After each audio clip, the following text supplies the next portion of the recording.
There is a version of you that only exists when no one is watching.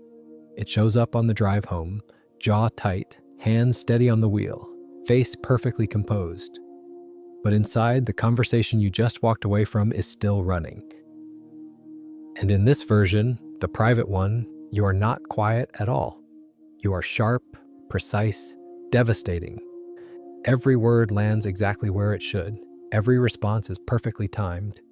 You dismantle the other person's argument with a clarity that would leave them speechless. But that clarity never leaves the car. It visits you again in the shower, in the silence before sleep. At 2 a.m., when your eyes are open and the ceiling has become a screen for every confrontation you never had, you rehearse, you revise, you deliver the perfect line, the one that would have changed everything. And you feel a brief or bitter satisfaction. Then it fades. Because the moment passed, the real moment. And in that real moment, you smiled, you nodded, you said, "It's fine." And you meant none of it. This is what your peace looks like from the inside. Not stillness, not calm, a constant, low-grade war conducted entirely behind your own face. You have become fluent in a language that has no sound, the language of swallowed responses, measured silences, carefully dimmed reactions. You walk into rooms and adjust yourself before a single word is spoken, not to be heard, to be safe. You read the tension in a room faster than most people read a sentence, and you shape yourself around it, smoothing, softening, making space for everyone except yourself. And the world rewards you for this. They call it maturity. They call it grace. They call it emotional intelligence. But none of them know that the person they admire for keeping the peace has not known a single moment of it. There is something living underneath this silence, and it is not calm, it is not patient, it is not wise, it is corrosive. And it has been feeding on you, quietly, precisely, for longer than you want to admit. And the most unsettling part is not what it has been doing to you, it is where it came from. Because this silence, this reflex you carry like a second skeleton, did not start with you. It was built, engineered, and the engineering is far older and far more deliberate than you have ever been told. What you are about to hear is not a theory. It is a historical mechanism.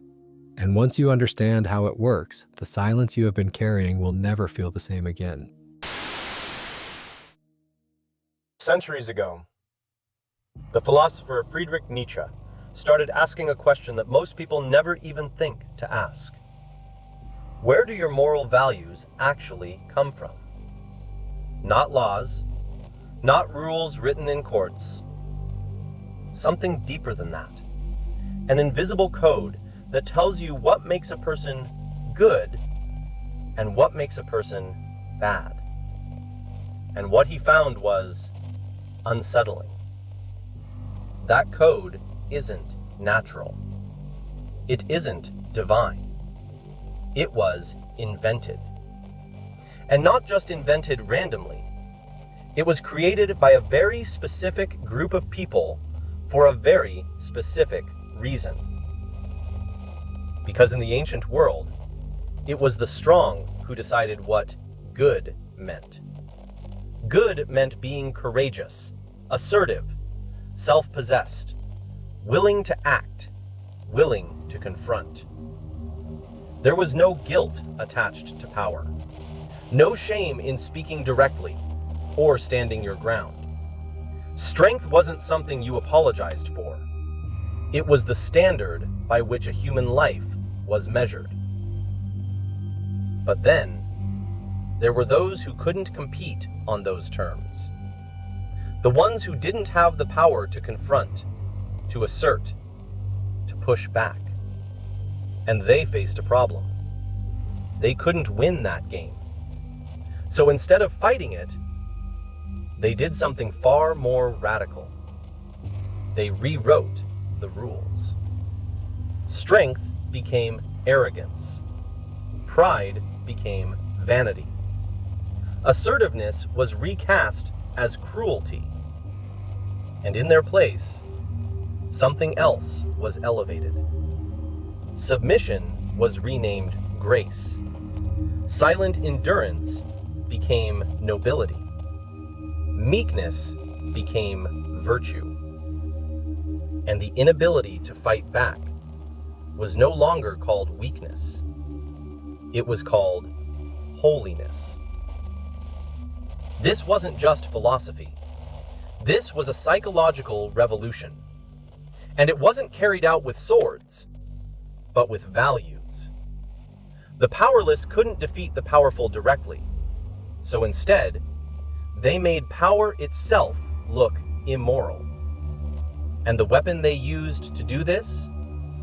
Nietzsche gave it a name. He called it ressentiment. Not simple resentment. Something colder, deeper, more patient. Because ressentiment doesn't explode. It mutates. It doesn't confront the thing that caused the pain. It rewrites the moral code itself, so that the thing causing the pain becomes evil, and the person enduring the pain becomes righteous. And the most dangerous part, the part that makes this almost impossible to escape, is that the person inside it doesn't know they're inside it. They believe their own story. They genuinely feel noble. They're not pretending to be patient. They believe they are patient. They're not performing virtue. They believe they are virtuous. They're not lying to other people. They're lying to themselves. And they don't know it. Now hold that in your mind and look at your own life. Every time you swallowed a response and felt a quiet warmth, a small whisper that said, "Good person," that was not wisdom rewarding you. That was the program confirming itself. That flush of virtue you feel when you walk away from a confrontation you should have had. That is not peace. That is anesthesia. It numbs the part of you that wanted to speak. It rewards the silence. And it does this every single time until the silence becomes automatic, until it no longer feels like a choice, until it feels like who you are. But it was never who you are. It is a program running on borrowed code, written by people who needed you quiet in order to survive, and you have been executing it faithfully, without ever once asking who benefits from your compliance.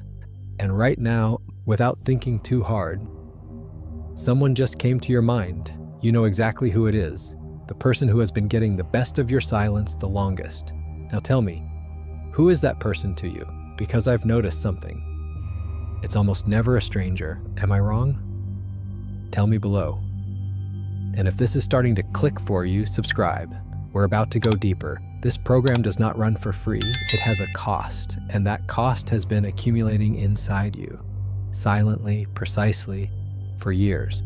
What it has already taken from you is not theoretical. It is not a possibility. It is damage that is already there, living in your patterns, your exhaustion, your 2 a.m. replays. And that is exactly what we need to look at next. Here's what the program has been doing while you were collecting compliments for your composure. Every conflict you walked away from, every argument you swallowed, every boundary you let dissolve, did not disappear. You know this. You have always known this. It moved. It relocated from the space between you and the other person into the only space you cannot walk away from. You became the battlefield. The war you refused to have with them, you have been having with yourself, every day, sometimes every hour for years.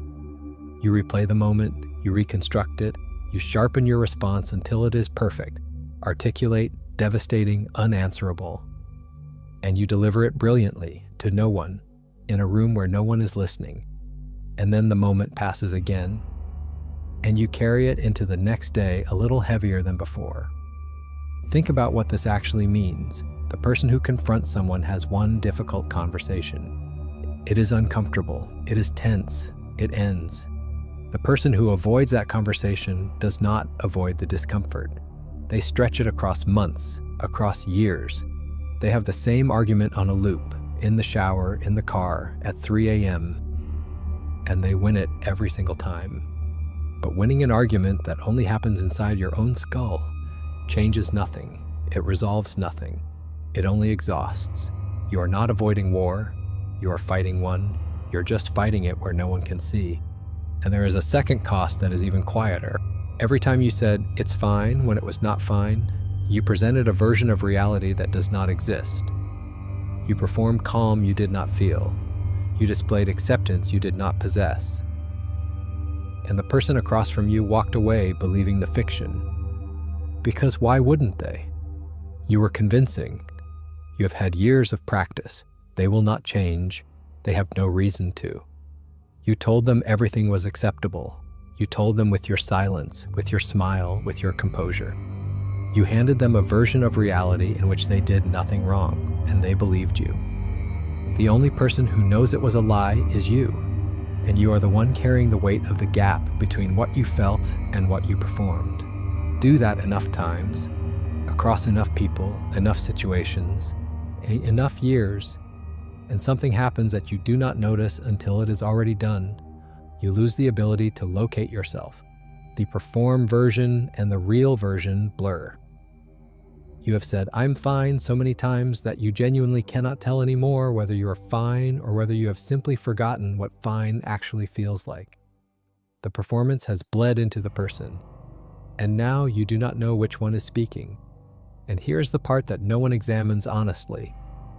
The people who benefit most from your silence are not strangers. They are not abstract forces. They are the specific people who crossed your boundaries. Every time you chose silence instead of confrontation, you handed them something, not forgiveness, not grace, a free pass. You told them, not with your words, but with your behavior, that the cost of disrespecting you is zero, that they can do it again, that there are no consequences, and they heard you clearly. They will do it again. They always do, because why would they stop? You have never given them a reason to. Dostoevsky understood where this road ends. He wrote a character, the underground man, who is the most precise portrait ever drawn of a human being consumed by this exact pattern. A man of extraordinary intelligence who cannot act, who rehearses confrontations in exquisite detail and never delivers a single one, who nurses every slight in private while performing composure in public, who can see his own prison with surgical clarity, every bar, every lock, every chain, and still cannot make himself walk out. He wrote, "I swear to you, gentlemen, that to be too conscious is an illness." He was not describing a rare condition. He was describing the logical destination of the road you are currently walking. Not a distant destination, the next mile. But there is a stage beyond even this. A stage where the damage stops being something that happens to you and becomes something you are. It is the stage where the silence calcifies into identity, where you no longer avoid conflict as a strategy, you avoid it as a self-definition. I am the one who keeps the peace. I am the one who never fights. I am the one who takes the high road. / If that is you, the one who always absorbs it, swallows it, and keeps moving so nobody has to deal with the fallout, then type, "I am the one" in the comments. Not as a badge, just as an honest moment of seeing yourself clearly, maybe for the first time. These are not descriptions of behavior anymore. They are a personality, built on years of self-betrayal. And the cruelest part is that this personality feels like strength. It feels like an achievement. You are proud of it, which you have built your self-image on the very mechanism that has been hollowing you out. The prison is no longer around you. It is you. This is the deepest layer. This is the bone. But under the program, under the resentment, under the martyr identity that has been mistaken for character, something has survived, something that no amount of silence could fully extinguish, because it is not a choice. It is not a behavior. It is a drive. Older than your conditioning, more fundamental than your fear. It has been buried. It has been muffled. It has been apologized for, suppressed, and denied every single day of your adult life. But it did not die. It cannot die. And it has been waiting. You can bury anger. You can smother it under years of smiling, nodding, swallowing. You can train yourself to flinch away from every confrontation before it even forms. You can build an entire identity on top of it. Press it down so deep that you forget it exists, but it does not decompose. Anger is not a feeling that expires, it is a drive. And drives do not die because you ignore them. They calcify, they pressurize, they wait. And the longer they wait, the more precise they become about what they want. There is something inside you that has been pushing against every silence you ever chose. something that tightened in your chest every time you said yes when you meant no, something that recoiled every time you watched yourself shrink to make someone else comfortable. You have spent years calling this thing a problem, an overreaction, a flaw in your composure. It is none of those things. What has been pushing against your silence is the most fundamental force in any living thing, the drive to assert itself, to grow, to occupy the space it was made to occupy, not to dominate, not to destroy, simply to exist without apology. Nietzsche called it the will to power. And it is possibly the most misunderstood idea in the history of philosophy. It has nothing to do with control over others. It is the impulse that drives a root through stone to reach water. The instinct that makes a child who has fallen stand up and walk again. The force that compels a person to speak even when their voice is shaking, even when every reflex is screaming at them to stay quiet. This is what has been buried underneath your silence. Not rage, not bitterness, life. The raw, unmanageable, unextinguishable insistence of life itself demanding to be lived on its own terms. And every time you suppressed it, every time you chose the program over the pulse, you were not being modest. You are committing a quiet act of violence against the one person you cannot escape, yourself. Now consider something that will reframe everything you have been told about restraint.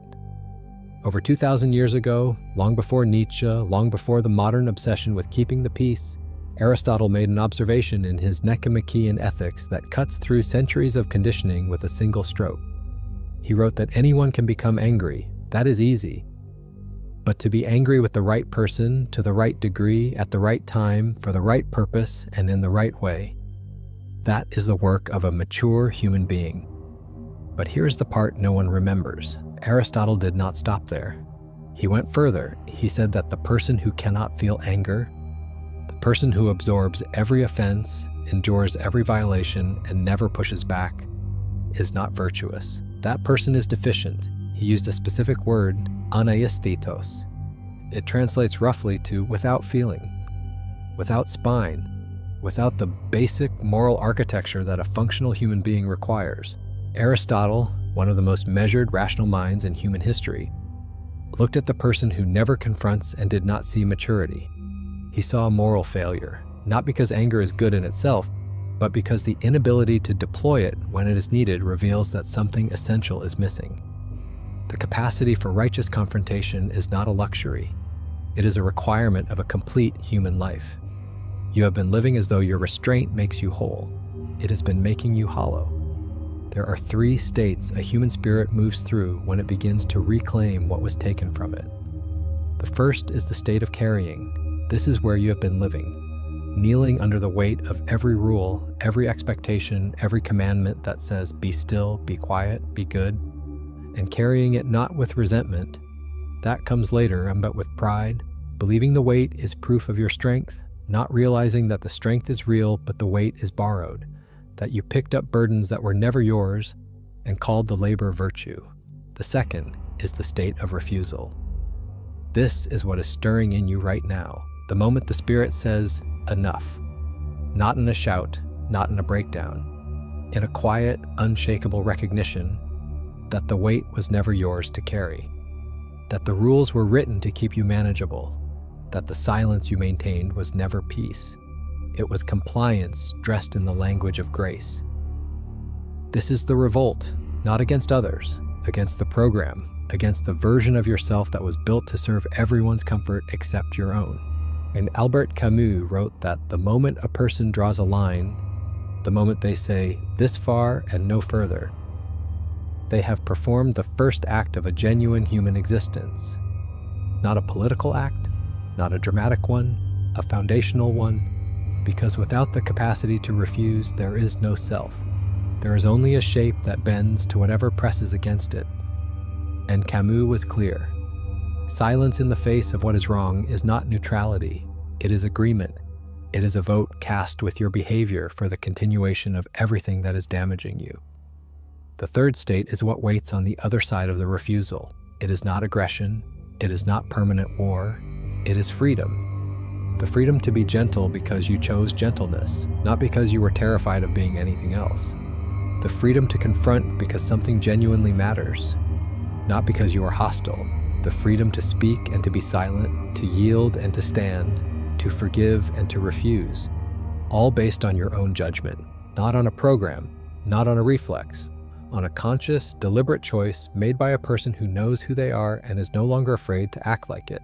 This is what was taken from you, not your peace, your authority over your own life. The right to feel what you feel without immediately suppressing it. The right to draw a line and hold it. The right to exist in a room without reshaping yourself to fit everyone else's comfort. Your anger was never the enemy, it was a signal, the clearest signal you have, that something real inside you is refusing to die. Your boundaries were never cruelty, they are the architecture of a self that has been eroding for years under the weight of a virtue that was never yours. Your refusal to stay silent is not aggression, it is the most fundamental act of self-respect a human being can perform. And you have been apologizing for it your entire life. The thing inside you that has been pushing, that has been tightening your chest, a burning behind your composure, keeping you awake at 2 a.m. That is not your flaw, that is your life, demanding to finally be lived. And there is only one question left. Not whether you understand this. You have understood it for a long time. The question is whether you'll keep choosing the program over the pulse, whether you will keep performing peace for an audience that never once asked how much it costs you, whether the silence continues, or whether it ends here. There is one final truth that holds everything together, and it is the one most people spend their entire lives refusing to accept. Your silence is not neutral, it never was. Every time you chose not to speak, you were speaking. Every time you absorbed a violation and said nothing, you delivered a message. Clearly, unmistakably, in a language that requires no words. And the message was, this is acceptable. You may continue. And they heard you every single time. Every boundary you did not enforce became an open door. Every truth you swallowed left a vacuum. And that vacuum did not stay empty. It filled with assumptions, with entitlement, with the quiet certainty that you will always absorb and never push back. You did not keep the peace. You designed a system in which your silence is the load-bearing wall and everyone else's comfort rests on top of it. Remove the wall and the arrangement collapses, which is exactly why the thought of speaking up feels so terrifying. You're not just afraid of conflict, you are afraid of what happens to the entire structure you have built and with your own compliance when you stop holding it up. But that structure was never built for you. You are the foundation, not the resident. Everyone else lives in the building. You live underneath it. And you have been maintaining it, voluntarily, daily, at the cost of everything that matters to you, because somewhere along the way you confused the maintenance with your identity. You confused being load-bearing with being valuable. You confused being needed with being loved. They are not the same thing. They have never been the same thing. Now here's what happens next. And there is no gentle way to say it, so it will be said plainly. Courage is not something you have or do not have. It is something you build or lose. It is a capacity. And like every capacity, it responds to what you do with it. Every time you spoke when it would have been easier to stay silent, it grew. Every time you held a boundary when the pressure to collapse it was enormous, it grew. To every time you endured the discomfort of someone's displeasure because you knew you were right, it grew. But every time you retreated, every time you chose the program over the pulse, it shrank. And the next retreat became easier, and the one after that easier still. Until the muscle atrophied to the point where even the smallest assertion feels like a crisis. Not because the situation is large, because the capacity has become small. You have been avoiding so many small confrontations for so long that the muscle no longer knows what it can carry. The rebuilding is not dramatic. It is not a single heroic moment. It is the same process as rebuilding any atrophied muscle. Progressive, deliberate, consistent. One refusal today, not a war. A single, clean no where you would normally have said yes. One truth spoken tomorrow. Small, measured but real. One boundary drawn next week. Not in anger, but in clarity and held. Not because you want to fight, because you're no longer willing to be the foundation of a structure that was never built for your benefit. Over time, the muscle rebuilds. What once made your heart race begins to feel ordinary. What once felt like an act of war begins to feel like an act of basic self-respect. And one day, not dramatically, not with fireworks, you will realize that the thing you were most afraid of was never the conflict. It was the version of yourself that exists on the other side of it. The version that does not perform, the version that does not apologize for existing, the version that speaks, not because it is angry, but because it is alive. And there is something you should know about the conflicts you have been avoiding. The ones that keep you awake, the ones that tighten your chest when you think about them.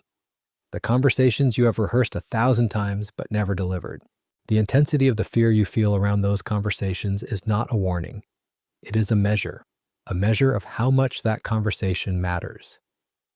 The things that frighten you most to say are almost always the things that, if said, would most significantly alter the course of your life. The fear is not telling you to stay quiet. It is pointing with absolute precision at the exact place where everything is waiting to change. You have been reading that signal backwards your entire life, interpreting urgency as danger, interpreting importance as threat. The fear was never the enemy. The obedience to the fear was, so the question is not whether you understand this. You have understood it for longer than you want to admit.